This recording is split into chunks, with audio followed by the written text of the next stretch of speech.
Stoicism holds that the wise and good individual, the philosopher, is someone who lives in harmony with nature. Such a person fears only the abandonment of moral responsibility. Pain doesn't intimidate him, nor do death, poverty, or any of life's unpredictable challenges. His sole fear is that he might let himself down, becoming less than a complete human being. One of the most prominent figures embodying this philosophy was the Roman Emperor Marcus Aurelius, famed for his work Meditations. The notion of being a great person can seem nebulous, but perhaps no one in history has been more deserving of that title than Marcus Aurelius. This isn't a self-help guide, I assure you. Yet, the philosophy that Marcus pioneered and penned can serve as an antidote to many problems we face in modern life.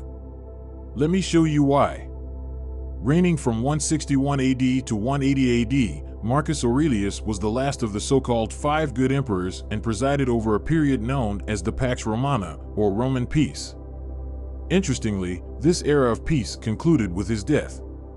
As emperor, Marcus Aurelius was the most powerful man in the known world. The Romans had little concept of lands beyond their empire, so to them, Marcus was effectively the ruler of the world. In this unparalleled position, he could have anything he desired. Precedent had been set. The life of a Roman emperor was virtually synonymous with hedonism. Indulgence in wealth, sensual pleasures, wine, and any other pursuit that crossed their minds was practically expected. Every conceivable vice was within Marcus Aurelius's immediate reach. He was unbound by money, law, custom, or even ethics. Nothing and no one could prevent him from realizing his wildest desires. Yet, even with these limitless possibilities, Marcus Aurelius chose a life of virtue. He opted to be a good man, not just occasionally, but every single day throughout his 19-year reign. Fundamentally, Marcus Aurelius was a man of unwavering goodness. Being good doesn't automatically make someone great.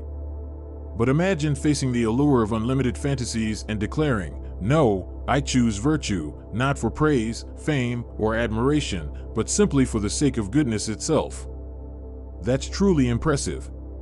Consider his circumstances and ask yourself, if you were in his position for nearly 2 decades, could you consistently resist temptation, knowing there would be no consequences regardless of your actions?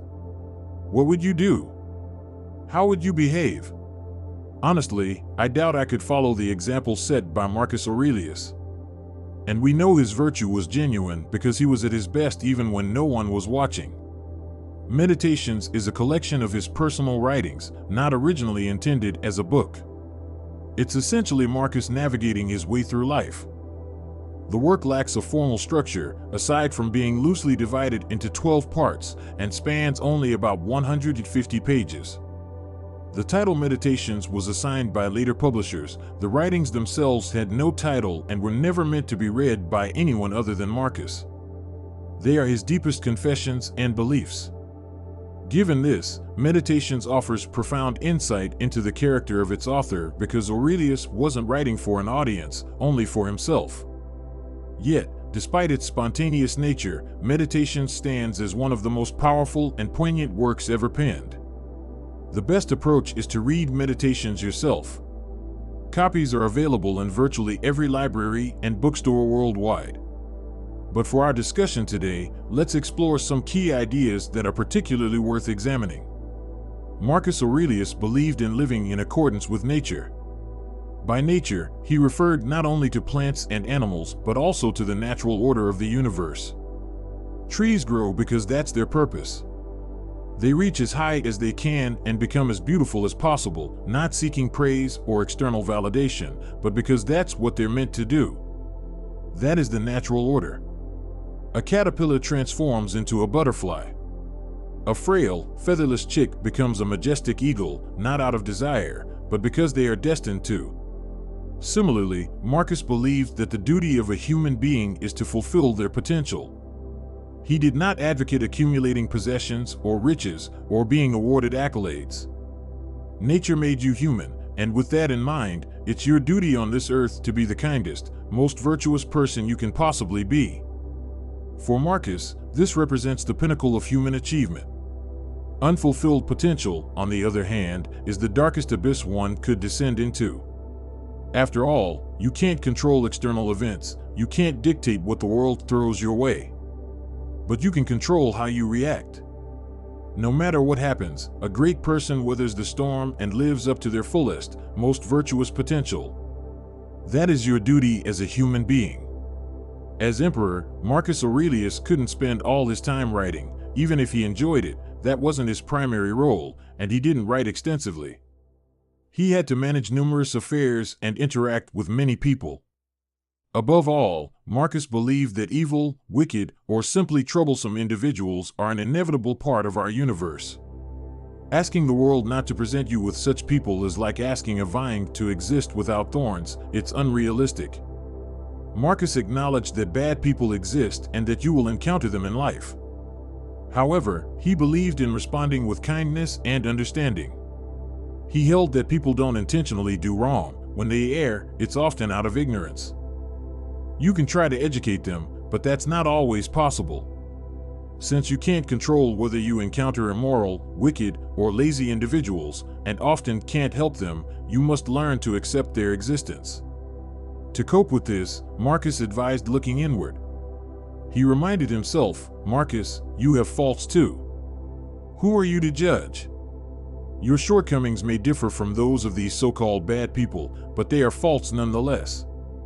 On a different day, in a different situation, you might be the ignorant one. It's possible you simply don't understand." He cautioned himself that he couldn't be certain they were in the wrong. The thief who steals to feed his family isn't necessarily wrong, you just don't understand his circumstances. Often in life, you won't comprehend the full picture, and you won't realize your lack of understanding. So, don't judge. Ultimately, Marcus Aurelius believed we are all born for one another. He constantly reminded himself that this interconnectedness is the natural order. A tree bears fruit so animals can eat, animals die so that worms have sustenance. Just as in the natural world, we are meant to help each other. This is our duty. The only true failure in life is to abdicate this responsibility.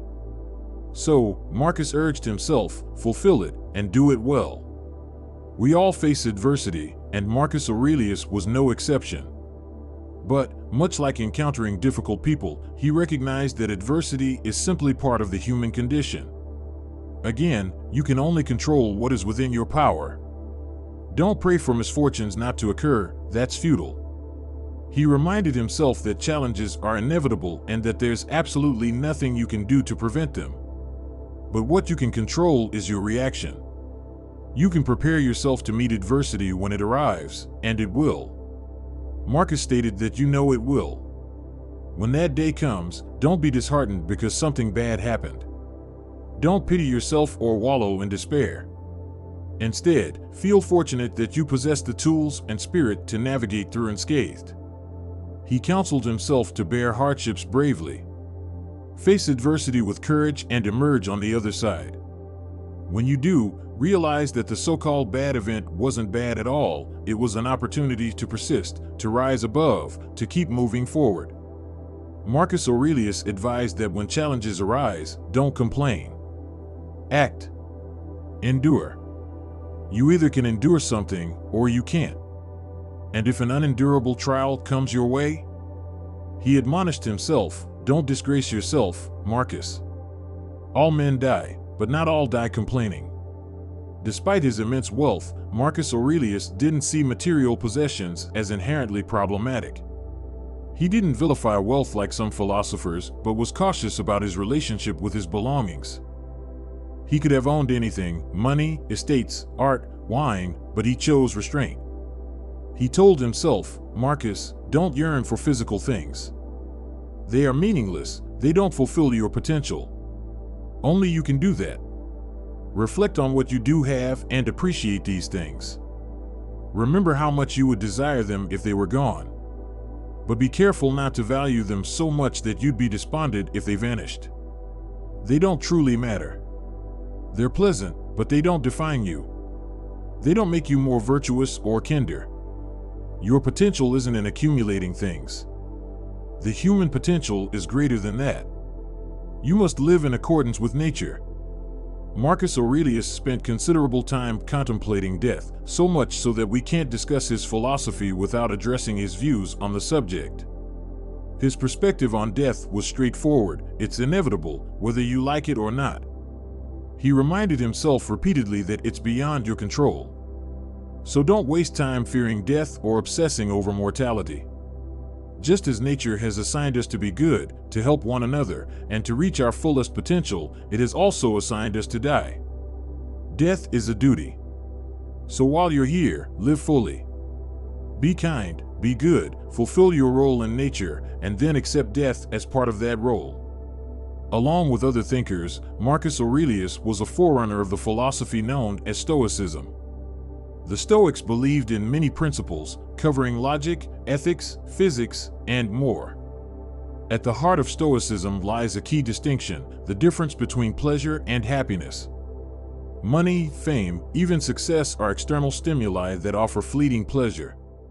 But they don't constitute true happiness.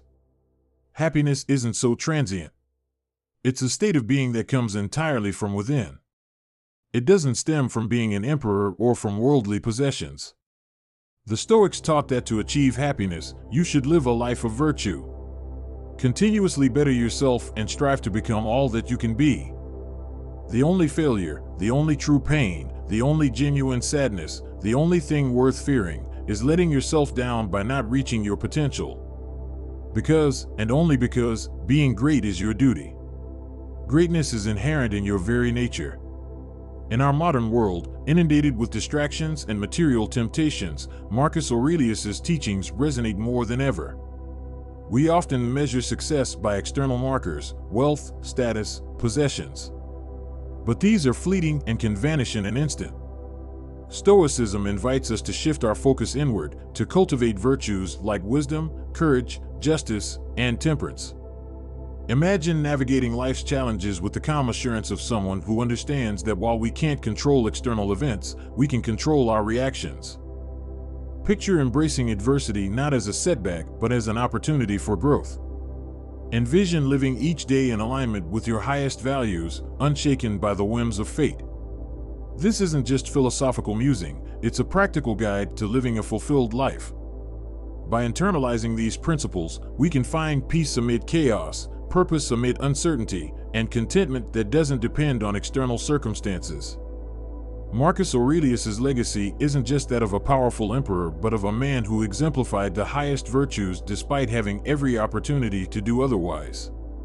His life and writings challenge us to look within, to strive for excellence not for recognition, but because it's our duty as human beings.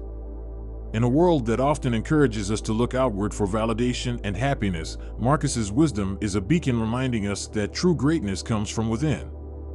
By living in accordance with nature, embracing virtue, and fulfilling our potential, we not only honor ourselves but contribute meaningfully to the tapestry of humanity. So, as you navigate your own journey, consider the lessons from meditations. Let them guide you toward a life of purpose, resilience, and authentic happiness. After all, being great isn't just a lofty ideal, it's in your very nature.